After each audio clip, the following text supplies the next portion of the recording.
Hi, I'm Garwood Whaley, and I wrote more Audition Etudes. Hopefully you're familiar with Audition Etudes, which I wrote some time ago. I wrote it when I was a high school band director because we needed audition material for our district band, and the material that was being used by non-percussionists was really not suitable for finding out how a student played on all of the various instruments. The book was so popular that I was asked to write additional solos, so we named it More Audition Etudes. The book has evaluation charts for each instrument. There are 8 full-page studies for snare drum, progressive, easy to more difficult, timpani, same thing, mallets, same thing, 8 studies in each, and then multiple percussion, where students have to start on one instrument. Let's say one exercise would be starting on snare drum, playing perhaps 8 bars, resting for a certain number of bars, moving on to tambourine, resting, moving on to cymbals, and back to snare drum. And throughout these 8 exercises of multiple percussion, most of the accessory instruments are utilized.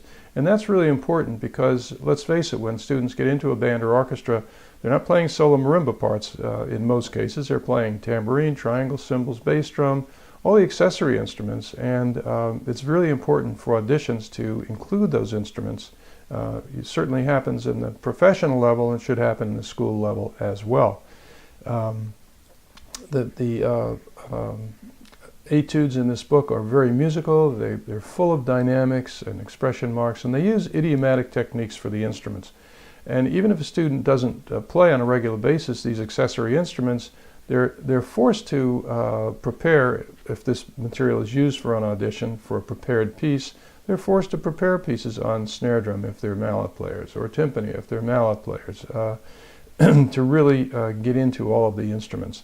Incidentally, on this More Audition Etudes, the book comes with a CD, and the CD you can hear all of the solos being played. So it's a great teaching tool for students. It's usable as lesson material, of course as audition material, and also perhaps as grading material for your band or orchestra, where the student perhaps at the beginning of the year can play up to number 2 on snare drum and up to 3 on mallets and so forth. And by the end of the year, what level has a student accomplished? So there's a variety of uses for More Audition Etudes for percussion. Thanks for watching.